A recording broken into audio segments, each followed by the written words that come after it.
Seja bem-vindo, você guerreiro de todo o Brasil, de todo mundo. Aqui é o canal Raiz Tricolor. Eu sou o Gabriel Amaral, eu sou jornalista de formação e sou tricolor de coração. Tá aqui o escudo aqui, até porque o fundo aqui, né, nem dá pra sacar que eu sou tricolor mesmo, né? Deixe seu like aqui embaixo, se inscreva aqui no canal e vamos falar de Fluminense.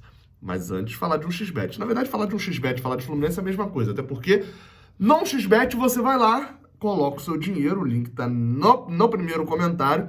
É uma casa de apostas esportivas, e lá você coloca o seu dinheiro e faz o dinheiro trabalhar por você. No Fluminense também, você coloca o seu dinheiro sendo sócio, faz seu dinheiro trabalhar por você. Se vai trabalhar do jeito que você acha que deve, aí é uma questão mais complicada. Mas o dinheiro trabalha, né? Enfim, o link tá aqui no primeiro comentário, passa lá no XBET, odds muito interessantes. Tem lá todos os jogos que você possa imaginar de sub-15 do campeonato o catariano, né? Do sub-15, deve ter. Se não tiver, é porque não tem mesmo, mas deve ter. Bem, vamos embora.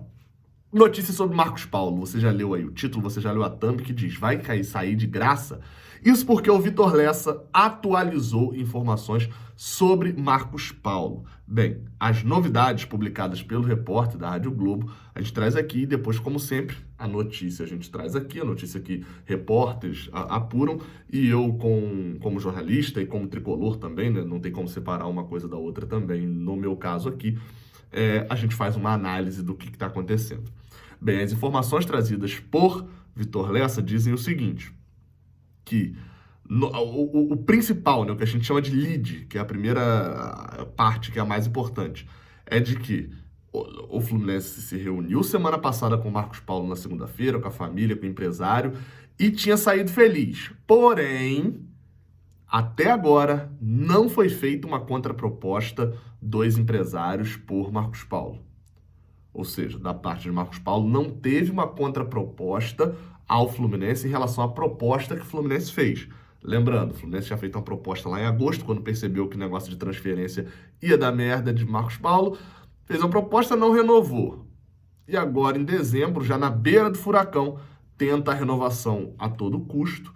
E, bem, fez uma proposta que a gente já teve acesso numa outra informação de que seria por volta de R$290 mil, mas nesta proposta de R$290 mil, o jogador ainda nem aceitou, nem recusou e nem enviou uma contraproposta e já foi avisado ao presidente Mário Bittencourt, pelos representantes dele, de que as reuniões só continuarão em 2021 por causa dos recessos de Natal e Ano Novo. Bem, dito isso, o Vitor Lessa também publicou a informação de que o Mário Bittencourt havia saído satisfeito da última reunião, que era informação que a gente já tinha também, etc. Enfim. Agora vamos para a análise. É sempre bom a gente destacar algumas coisas. No momento, a chance de dar merda é gigante. Tipo assim, já deu merda.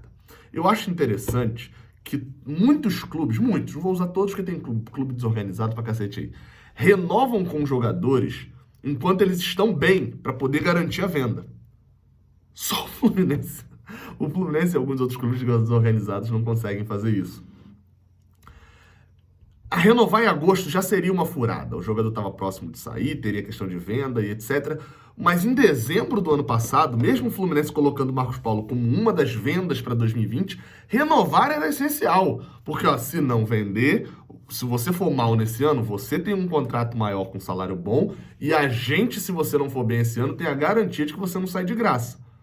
É o tipo de negociação que deveria ter sido feito em dezembro, janeiro. Óbvio que eu falar isso daqui é muito simples. Eu não sou presidente do Fluminense, eu não sou diretor de futebol do Fluminense. É muito simples.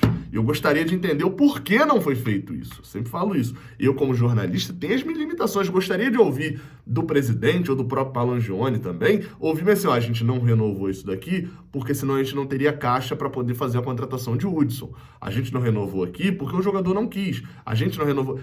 Gostaríamos de ouvir, mas o presidente só fala quando lhe convém. E atualmente não lhe convém falar com o maior canal sobre o Fluminense e o canal que representa a maior parte dos torcedores comuns, né, do Fluminense. Mas enfim, existe esse ponto e esse fato da não renovação lá atrás. O que deve acontecer nesse momento e que a gente tem que ficar de olho? Em janeiro, o Marcos Paulo já pode assinar um pré-contrato com qualquer outra equipe. O contrato dele termina ali no final de junho. 6 meses antes ele pode assinar um pré-contrato. O que significa? Pré-contrato é uma palavra tão falada e tal, mas acaba que muitas vezes a gente se perde um pouco. Pré-contrato não tem como assinar um pré-contrato em segredo. Se Marcos Paulo assinar com Palmeiras um pré-contrato, ó, o que Marcos Paulo tá fazendo? Eu tô garantindo que após o final do meu contrato, eu vou jogar no Palmeiras. Eu já estou assinado, tá tudo certo, só que eu tô fazendo isso 6 meses antes de eu sair do meu clube. Beleza, isso pode acontecer. Basicamente, é necessário que o Fluminense seja avisado. Se o Fluminense não for avisado desse pré-contrato, esse pré-contrato não tem validade. Então, assim, não tem como, em segredo, o Marcos Paulo assinar um pré-contrato com nenhum outro clube. Mas a gente tem que ficar de olho, porque isso pode acontecer. Eu acho que isso vai acontecer? Eu acho que não. Eu acho que a vontade mesmo, e até algo que o Vitor Lessa coloca aqui no finalzinho do tweet dele, é de sair ainda para a Europa, com uma possível compensação financeira para o Fluminense. A vontade do jogador, tá deixando claro. Porque a janela de transferências de saída, né, no caso não existe janela de saída, né, mas a janela de entrada do futebol europeu abre agora em janeiro. Então o Marcos Paulo poderia ir para um clube e ele, se ele não renovar o contrato, ele tem um poder de barganha para o Fluminense, que olha só, o Torino da Itália me fez aqui uma proposta aqui boa de salário, eu vou para a Europa do jeito que eu quero, e eles estão querendo me levar agora e vão pagar 3 milhões de euros. Vocês aceitam? Se vocês não aceitarem, eu vou assinar um pré-contrato com ele e vou em julho. E vocês vão perder de graça. Se vocês aceitarem agora, vocês ganham 3 milhões de euros. Eu ainda acho que tá com esse negócio. Tipo assim, vou deixar um dinheiro pro Fluminense, né, pela minha venda, mas vou pra Europa porque o meu negócio é ir pra Europa. Renovar com o Fluminense seria deixar essa decisão na mão do Fluminense. Porque se renova por mais 3 anos e o Fluminense não quiser vender, ele fica no Brasil ainda. E a gente já sabe, isso já é noticiado em vários cantos, que o planejamento total, quando chegou 1º de janeiro de 2020, toda a família, todo mundo de Marcos Paulo era: vamos para a Europa no meio do ano. E aconteceu pandemia, etc. Tudo isso aconteceu. Então, assim, existe esse ponto e o Fluminense precisa ter muita cautela nesse momento para agir em relação principalmente a Mário Bittencourt e a Angione. Por quê? Uma mistura do caso Evanilson com o caso Dodi já está se desenhando. Por que eu boto a mistura? Porque tem o fator Evanilson de um jogador da base saindo de graça e tem o fator Dodi, que é das relações complicadas entre a diretoria do Fluminense e empresários.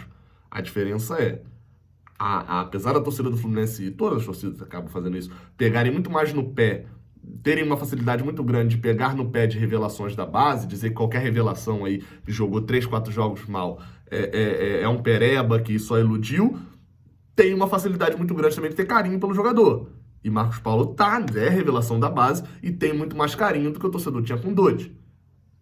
Um problema desse para a gestão Mário Bittencourt hoje, de perder Marcos Paulo, o que o Fluminense esperava ser a maior venda da sua história, se tornar no maior fracasso de venda e de repente até perder o jogador de graça, ou se não perder de graça ganhando 10, 15 milhões de reais apenas, que é muito dinheiro, obviamente, mas que é muito pouco.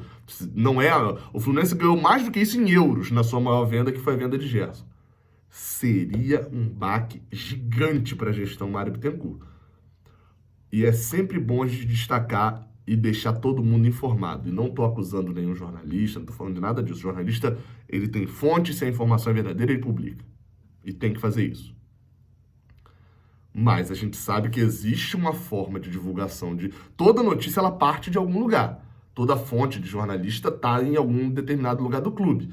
E muitas dessas fontes têm seus interesses próprios. No caso Dodi, a gente viu uma máquina de informações para moer o jogador e eximir a culpa do Fluminense no negócio. Muita gente acabou caindo nisso. Que é, o jogador pediu 500 mil, e aí depois vem... Essa não teve nem tanta credibilidade, mas depois veio a situação do... ele não tá tendo... A negociação tá difícil por parte dele, ele se escondeu atrás do empresário, o empresário quer se fazer em cima dele, enfim, teve uma série... E não tô eximindo do lado de ter culpa, não. Tem vídeo aqui no canal massacrando. O erro é dos dois lados aí. Mas a gente viu como foram divulgadas as informações. Sobre o Marcos Paulo, a gente vê também. E não tô repetindo, não tô falando nada do Vitor Lessa nesse caso, tá? Tô falando a partir de agora. Porque se o Fluminense não for renovar, não conseguir renovação com o Dodi, como eu falei, vai ser um baque gigante para a gestão Mário Bittencourt. Talvez maior pensando no amplo, né, na torcida em geral, talvez até maior do que caso Live Sorte, caso Eduardo Paz, talvez um baque até maior do que esses, na popularidade dele. E a gente sabe que vai ser tentado, e uma das coisas que eu falei que, por mais que tenha soado bem na época, que foi ele falando que Marcos Paulo já garantiu a ele de que se não fosse vendido, renovava, isso, pô, me soa como algo bem, pô, tem a garantia, um elenco junto, etc. Por outro lado, tem outro ponto, que é, jogou a pressão pro jogador. Se não houver renovação, é porque o jogador não quis. E esse é o tipo de coisa que a gente sabe como funciona. Então, é hora de abrir o olho. É hora de abrir o olho. Mais do que a perda de Marcos Paulo, etc., é ver o comportamento da diretoria. É o que eu sempre falo aqui. Dizer que está errado não tem problema nenhum. Todo mundo, como diz lá, acho que é um pagode, um samba, não sei exatamente, mas todo mundo erra. Não tem problema nenhum. O único problema é quando dentro da sua cabeça, o único dia que você achou que estava errado era quando você achou que estava errado. O único dia que você errou é quando achou que estava errado. Frase do Chaves. A gente precisa ficar de olho nisso. Enfim, fica só um toque. Aguardemos e tomara que venha essa renovação. Saudações tricolores, até a próxima, valeu.